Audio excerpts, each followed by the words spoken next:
보시면 네, 그럼 이제 정말 중요한 시간이죠.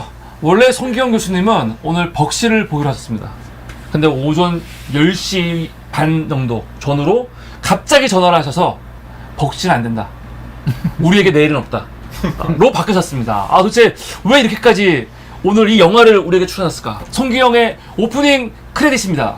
네, 이제 그 지난번에 우리가 워렌 비티가 제작하고 감독하고 주연한 레즈를 보셨는데 다들 뭐 정말 큰 감동을 받으셨을 거예요. 그래서 이제 그러면 이렇게 됐으니까 기왕 나온 김에 워렌 비티가 할리우드 최고의 럭키 배우로서 돈 되는 영화만 만들어도 되는데 레즈라는 정말 상당히 모험을 한 거죠. 미국에서 그 마지막 빨갱이 이야기를 다룬 거니까. 근데 이제 그래서 이제 워렌 비티가 참 대단한 면이 있구나. 그래서 워렌 비티가 그 주연하거나 이런 영화를 하나 더 보자 해서 제가 그때 그냥 벅시를 보자 그랬는데 제가 좀 가만히 생각을 해보니까 영화서적으로 벅시도 뭐 나름대로 괜찮은 영화였지만 영화서적으로는 보니 앤 클라이드, 그러니까 영어 제목은 보니 앤 클라이드인지 우리가 이제 우리나라에서 그거를 우리에게 내일은 없다 이렇게 번역했는데 일본에서 그렇게 번역했나? 아마 내가 보기 그런 것 같아. 일본 네. 사람들이 우리에게 내일은 없다고 번역을 한 것 같아요. 근데 이 영화가 영화서적으로는 훨씬 더 중요한 영화입니다. 왜냐면 이제 이 영화가 1967년에 만들어졌는데 소위 뉴 할리우드 영화. 그러니까 그 전까지는 미국 영화의 주류가 뭐였냐면 해피엔딩이에요. 해피엔딩 권선징악. 네? 해피엔딩 권선징악이 미국 영화의 아주 핵심적인 코드였습니다. 근데 1960년대가 어떤 시대였냐면 베트남전이 일어나고 1960년대 초반에 그 50년대 말 60년대 초반에는 그러니까 제2차 세계대전이 끝난 다음에 베이비 붐 세대가 나왔는데 그들이 사춘기에 접어든 게 1950년대 말입니다. 네? 그리고 1960년대 초인데 그들이 사춘기에 접었는데 굉장히 물질적으로 풍부했는데 얘들 젊은 애들이 기성사회에 대해서 불만을 많이 가졌어요. 그래서 이제 그 유명한 제목이 이유 없는 반항이죠. 네. 제임스 네, 딘 네, 나오고 네. 나탈리 나오는 건데 이제 그들이 그런 그런 그 사회에 그러니까 기존 체제에 저항하는 젊은이들을 다룬 영화가 1950년대 말 60년대 초에 나오기 시작하는데 주로 프랑스에서 나왔습니다. 미국에서도 있으면 저 프랑스에 나와서 그게 소위 누벨바그, 그러니까 새로운 물결, 영어로는 뉴웨이브죠. 그런 감독들이 영화를 만들었는데 내용만이 그런 게 아니라 그러니까 기성세들이 보면 이해를 못하는 게죠. 우리들은 굉장히 자랐을 때 못 먹고 못 살았는데 저 녀석들은 잘 먹고 잘 살고 다 차도 갖고 이러는데 왜 사회에 대해서 이렇게 반항을 하고 난리를 치냐 이렇게 저거했는데 그 주제만이 아니라 영화를 만드는 기법도 굉장히 바뀌어졌어요. 그래서 이제 그걸 누벨바그 하는데 그런 식의 그 누벨바그나 그런 그 사회 영화 주제의 변경을 제일 처음으로 미국에서 반영한 게 뉴 할리우드 영화입니다. 그러니까 뉴 할리우드 영화는 그전에도 물론 미국에서 범죄 영화가 많았죠. 갱 영화도 많고 많이 나왔지만 되게 그때는 철저히 갱들은 사회 공적이고 그 갱들을 어떻게 잘 일망타진하냐가 그러니까 그게 이제 언터처블리스라는 그 TV 시리즈가 있는데 그게 그 알 카포네를 잡아들이는 그러니까 FBI 전신 그 사람들의 수사관들 이야기예요. 그러니까 그런 영화에서 되게 갱들을 일망타진하는 특히 금주법 파동 때 갱들을 일망타진하는 그런 영화가 많았는데 오늘 보신 영화는 보니 앤 클라이드는 물론 일망타진이 되지만 이 내용을 자세히 보면은 사람들이 저 보니 앤 클라이드에 공감을 하게 만들었단 말이죠. 왜냐면 클라이드가 어떻게 살았냐면 이때가 대공황 때입니다. 1930년대 초반이니까 미국에서 대공황이 일어나서 말하자면 중산층이 무너졌어요. 그래가지고 특히 농촌에서는 어떻게 했냐면 도시에서는 많은 여성들이 매춘부를 잘 나가고 농촌에서는 좀도둑이나 은행 강도들이 굉장히 많이 나오기 시작했어요. 근데 클라이드도 태어날 때부터 그 농촌에서 자라는데 일을 할 게 없는 거야. 그래 여기 잠깐 그 주민이 나왔는데 얘들이 다쳐가지고 보니 클라이드 다쳐가지고 운전하는 애가 어디 데려가는데 사람들이 차를 타고 있다가 먹을 것도 주고 그러죠. 그 사람들이 그런 가난을 피해서 서쪽으로 가는 사람들이었어요. 그래서 어. 그걸 다룬 이야기가 분노의 포도입니다. 네. 존 스타인백의 네, 유명한 너무 이야기가 그 분노의 포도들 네. 사람들이 농촌 사람들이 못 먹고 못 사니까 서쪽으로 가는 거예요. 근데 그 시대입니다. 이게 대공황의 한참 와중에 굉장히 농촌의 삶이 피폐해지니까 어려운 가정에서는 도둑질이나 강도질밖에 할 수 있는 게 없는데 미국은 총기를 소유할 수 있잖아요. 그러니까 당연히 그래서 이제 이게 그런 게 다른 거죠. 물론 보니 크라드가 나중에 정말 처참하게 처형당하지만 이거를 보는 많은 사람들이 공감을 하게 만들었다고요. 근데 이제 물론 잡히지 않았으면 좋겠다. 그런 마음이. 그리고 쟤들로 맞으면 공감을 하는 거야. 그러니까 얘들이 이제 물론 경찰을 죽이고 그 일반 사람들도 희생을 시켰지만 당시에 이제 또 저번에 우리가 그 레즈 이야기할 때 미국 사회가 그 신문 기자 이런 열풍이 나는데 얘들의 그 행적을 신문에서 대대적으로 홍보를 했어요. 그러니까 완전히 정말 영웅이 된 거야. 반영웅이 된 거야. 반영웅. 근데 그런 게 60년대, 1960년대 미국 사회 젊은이들이 느끼는 거. 그래서 1960년대 학생 데모도 우리나라도 마찬가지로 엄청 많이 일어나고 젊은이들이 기성사회에 저항하는데 그런 주제를 미국에서 최초로 다루기 시작한 영화들이 나오는데 그 중에 하나가 이 대표작이 보니 앤 클라이드입니다.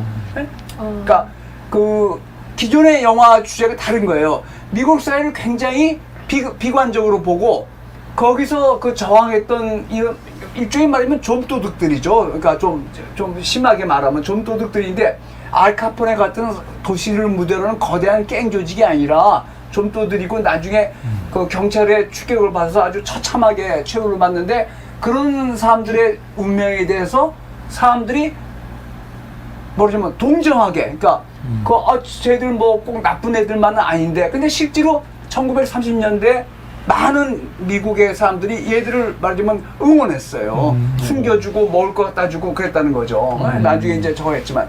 그래서 이제 이 영화를, 이 주제가, 이 보니 앤 클라이드가 말하자면 오늘 본 영화가 그대로, 사실을 그대로 만든 영화는 당연히 아니죠. 각색을 많이 했는데 보니 앤 클라이드 이야기가 나오는데 워렌 비티가 제작자를 하기로 했습니다. 그래서 제작을 해서 뭘 할까 하다가 이 보니 앤 클라이드를 미국 저 작가들이 써가지고 시나리오가 있는데 그 제작에 관심이 있는 사람들이 감독을 맨 처음에 프랑스 감독들한테 그 요청을 했어요. 그래서 네.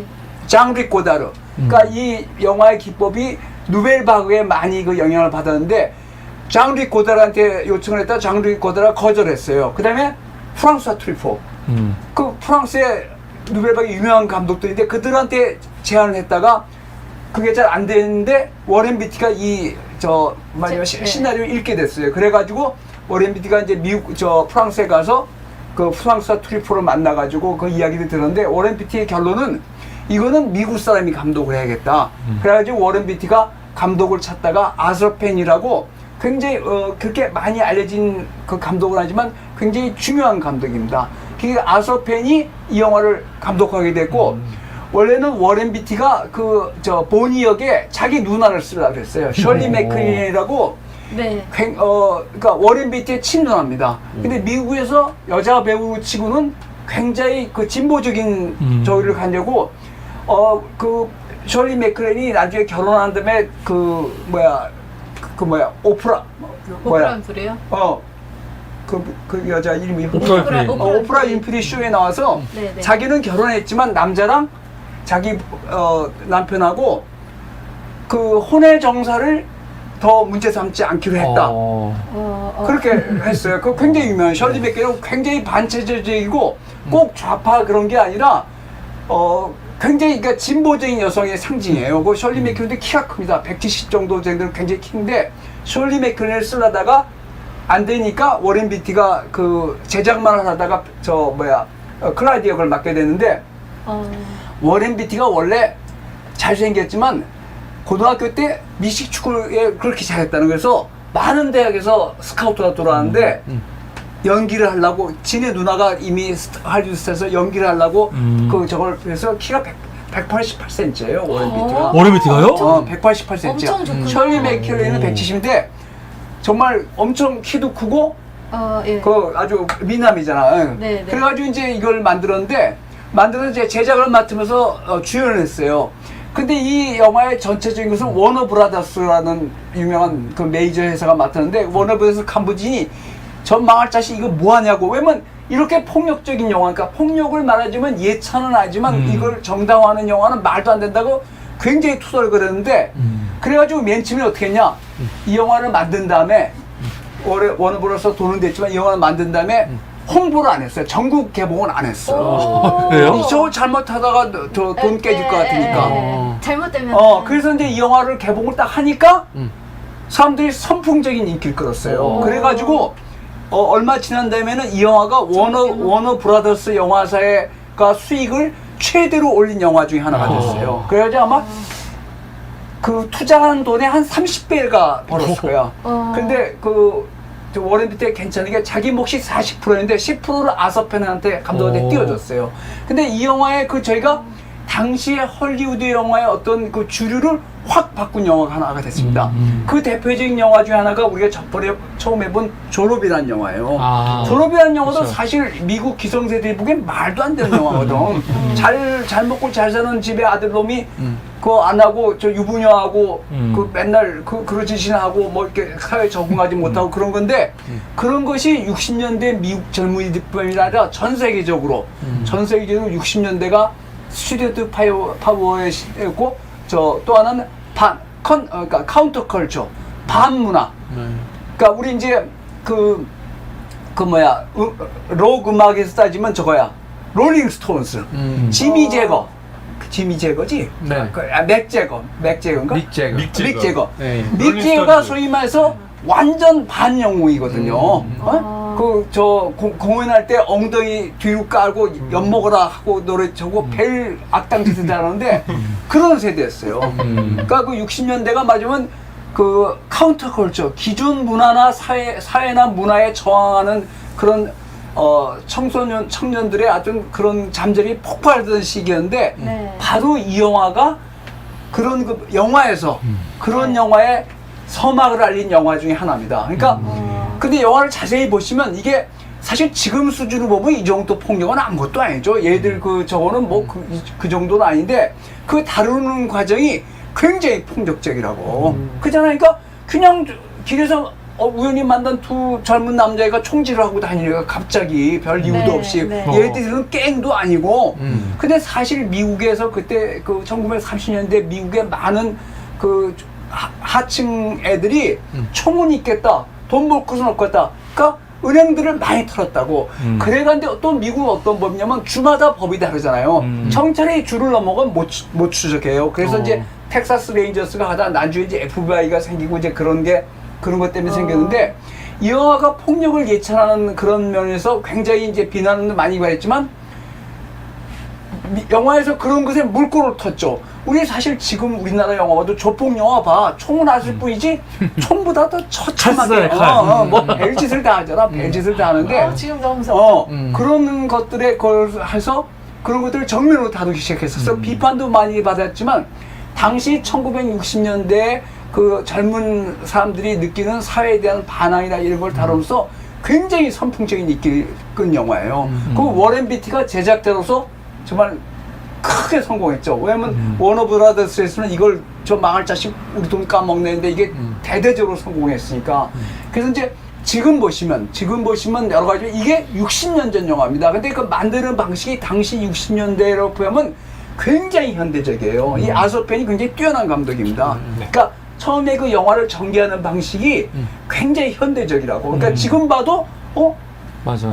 지금 뭐 우리나라 그 많은 그 조폭 영화나 폭력 영화는 보면 너무 뻔하잖아. 근데 이거는 종잡을 수 없게 그걸 이야기를 끌어간다고요. 그러면서 그 사회에 대한 반항이나 이들에 대한 어떤 그 당시에 그 공감, 동정 그런 것을 잘 포장을 해서 엄청나게 성공한 영화고 영화사 관점에서는 벅시하고는 비교가 되지 않을 정도로 미국 영화계에서 이 영화를 미국의 한 100대 영화 중에 뭐 이게 한 20위 안에 들어가는 영화예요. 그래서 영화사에서 굉장히 중요한 영화고 이 영화 다음에 또 그잖아요. 뭐 내일을 향해 쏴라, 썬댄스 키드 그런 영화들이 이런 영화입니다. 그러니까 사실 얘들이 좀 도둑들이에요. 사실은 물론 이제 미국은 총이 있으니까 지금 뭐 우리 미국에서 벌어지는 일이 보면 흑인들이 총 들고 다니고 그 경찰들이 흑인들을 사살하고 그러잖아요. 그러니까 총이 있으니까 그렇지. 이제 벅시는 전혀 다릅니다. 벅시는 조직갱들의 이야기예요. 조직갱들. 그러니까 킬러들이에요. 그러니까 조직갱들이 금지법 할 때 하는 건데 정말 좀도둑들 이야기인데 좀도둑들이 어떻게 은행 강도가 됐다가 비참한 사회를 맞이는 게 미국 사회 1930년대 그런 그 대공황 때 일어난 비극인데 그것이 60년대 청년들이 바라는 그런 어떤 사회의 어떤 이면이나 점에서 그때 1960년대 반전 데모, 월남전 반대하고 군대 징집 거부하고 유명한 무하마드 알리가 군대 징집을 거부해서 헤비급 저거로 박탈당했잖아요. 그리고 이제 네. 소위 프리섹스, 또 동성애 이런 것들이 본격적으로 그 문제를 제기되고 우리 저번에 본 헤어란 영화, 거기서 막 노골적으로 뭐 자위 뭐 이런 것들을 막 이야기. 그런 게 이게 뉴 할리우드 영화의 대표작 중에 하나입니다. 그리고 지금 이제 자세히 보시면 아시겠지만 영화를 만드는 그 방식이 네. 굉장히 신성해요. 이게 60년 전 영화인데 당시에 다른 영화들하고 비교하면 그 아서펜이 굉장히 그 재주가 있는 감독이 그렇죠. 우리나라에서는 그래서 더 리틀 빅맨이라고 네. 더스틴 호프만 나오는 유명한 영화 있습니다. 이제 인디안들 다룬 영화인데 네, 재밌어요. 그 아서펜이 그러는데 그래서 이 영화도 우리가 이제 비교적 그 영화사를 보면서도 미국 사회 지난번에 그 1920년대 그 공산주의자인 존 리드의 삶인데 1930년대 미국 사람들이 굉장히 어려웠어요. 그러면서 시골에서 그러니까 좀도둑들, 은행 강도들이 설치고 도시에서는 대대적인 조직 범죄가 일어나기 시작했다고.